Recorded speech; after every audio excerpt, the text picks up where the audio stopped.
Hey, I'm Chrissy and I'm glad you're joining me to learn how to tell when bacon is done and how to bake it to perfection.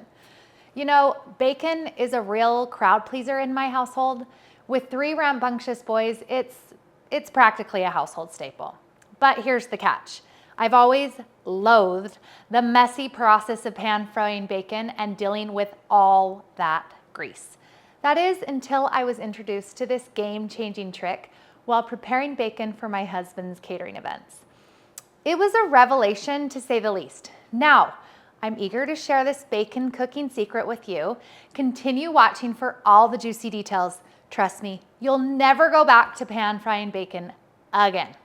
All right, let's get real here. Giving you an exact cooking time for your bacon is a bit tricky. You see, bacon comes in all shapes and sizes, from those really thin strips that sizzle up in no time to the more hefty slices, which I prefer. Plus, even within the realm of thick cut bacon, sizes can vary. So while I can't offer you a one-size-fits-all cooking time, I can guide you on how to judge doneness based on your bacon's thickness and size. But before we dive into the cooking process, let's go over a few essential tips. First, prioritize quality bacon. Opt for a bacon from a trusted meat supplier or butcher shop. All right, next, let's talk about bacon thickness. Regular cut bacon typically ranges from 16 to 20 slices per pound, while thick cut bacon falls between 10 to 16 pieces per pound.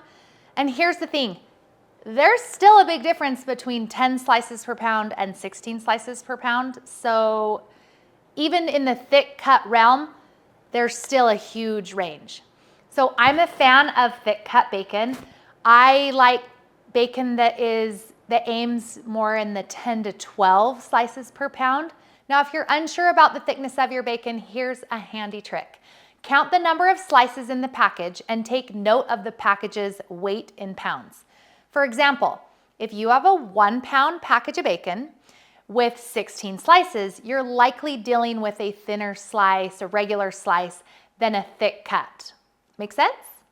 Okay. Thirdly, it's always a good idea to bake extra bacon to have on hand for later. Store the leftovers in the refrigerator or freezer for convenient reheating whenever you need them. Additionally, plan ahead by baking your bacon in advance, whether it's the day before or even up to a week ahead. This proactive approach ensures a seamless serving experience, particularly when catering to larger groups. Trust me, having pre-cooked bacon ready to go will make your life so much easier. Now, I understand that everyone has their own preferences when it comes to cooking meat. So I'm gonna share with you my go-to method for serving bacon to a crowd. With frequent brunches at my place where I feed around 20 to 50 hungry teenagers each, bacon is always the star of the show. So I will walk you through how I prepare it for these gatherings, as well as how my husband serves it at the catering events. So, once again, while I'd love to give you a precise cooking time, it's more helpful to focus on visual and textural cues to determine doneness.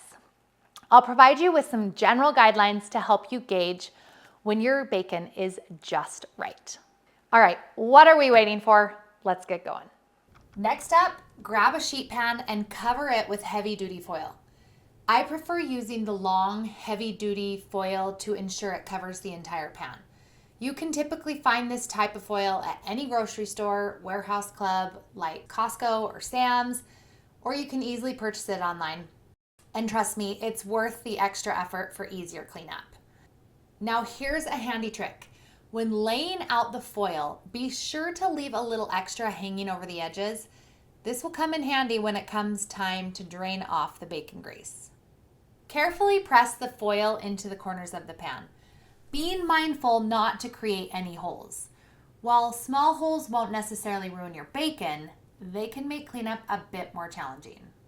To save time and effort, I like to prep multiple pans with foil in advance so I don't have to repeat this step later on. I always reach for my disposable gloves, particularly when handling meat. It's a habit I picked up from my days working in commercial kitchens. It just makes everything cleaner. Of course, if you prefer, you can absolutely use clean hands instead. Now on to the bacon. I'm using a half sheet pan for this. aiming to fit about 12 to 14 slices of bacon on each pan. To maximize space and efficiency, I like to bend the bacon slightly and create a few bumps while laying it out on the pan. Not only does this method allow for more bacon to fit on each tray, but it also adds a nice visual appeal once it's cooked. When I'm cooking a lot of bacon, I prep the uncooked bacon on as many trays as I think I need. This keeps the bacon rotating through the oven, eliminating the downtime of preparing additional trays between cooking.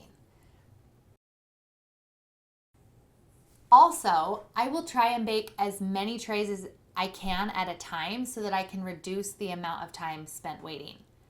Who likes waiting? After I have my trays ready to go, I throw the bacon in the oven. Most ovens are going to have 2 to 3 racks that you can cook on. If you are using a conventional oven, you will have to rotate the bacon in the oven every few minutes so that it gets even heat.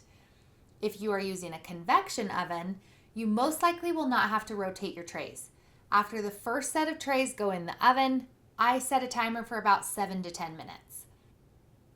While the bacon is cooking, I prepare the container I'll use once it's done. For serving a large group all at once, I prefer a disposable aluminum foil pan. If storing bacon for later, I use a plate to drain the grease and then I bag it up for storage.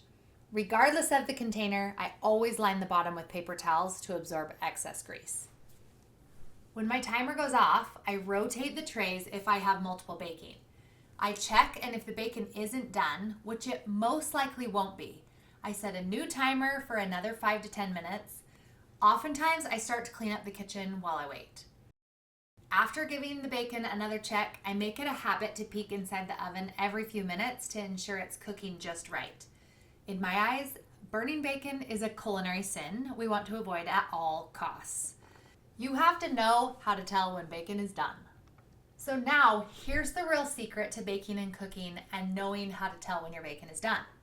It's not just about following time and temperature to the letter. It's about understanding that these guidelines are just that, guidelines. So let's talk about how to tell when the bacon is done. Now, feel free to experiment and make adjustments to suit your own taste and preferences. That's where real magic happens in the kitchen. When the bacon reaches its perfect doneness, it might deceive you into thinking it needs more time. Much like cookies, it continues to cook on the pan even after being removed from the oven. So how do you tell when bacon is done? Here are some telltale signs. Color change. Look for a transformation in the color of the bacon, with both the meat and the fat acquiring a richer hue than the pale white that they started with. Check the bottom of the bacon. Lift a piece of bacon with tongs to inspect the color on the bottom. It should also have a deeper hue. These pieces of bacon are not quite there. They're almost done. Can you see how there's a paler color on the fat and even on the meat as well? But look at this bacon. Look at that rich color. This is what you're looking for. That is perfect.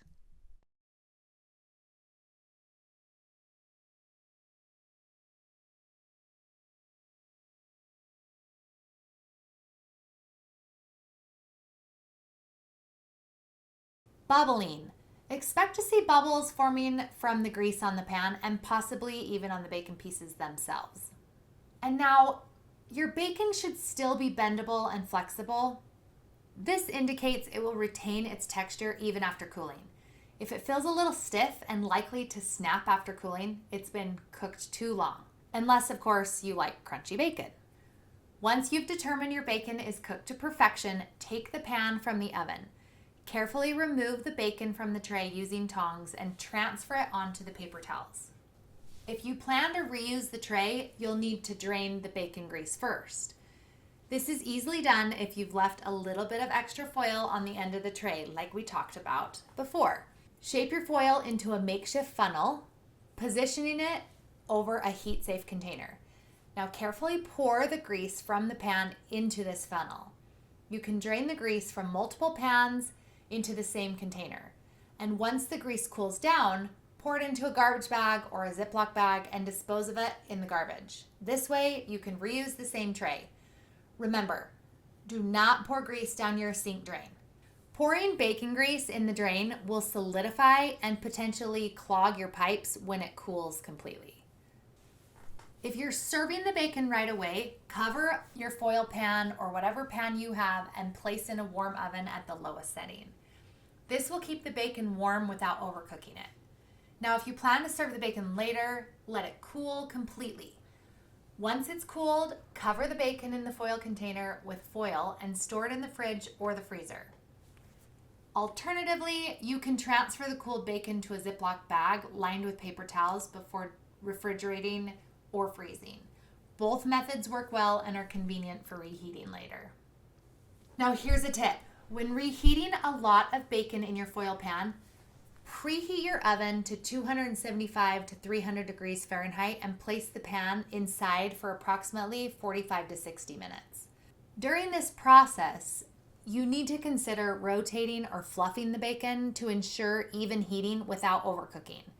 This method helps retain the bacon's flavor and texture while warming it thoroughly and not cooking it too long.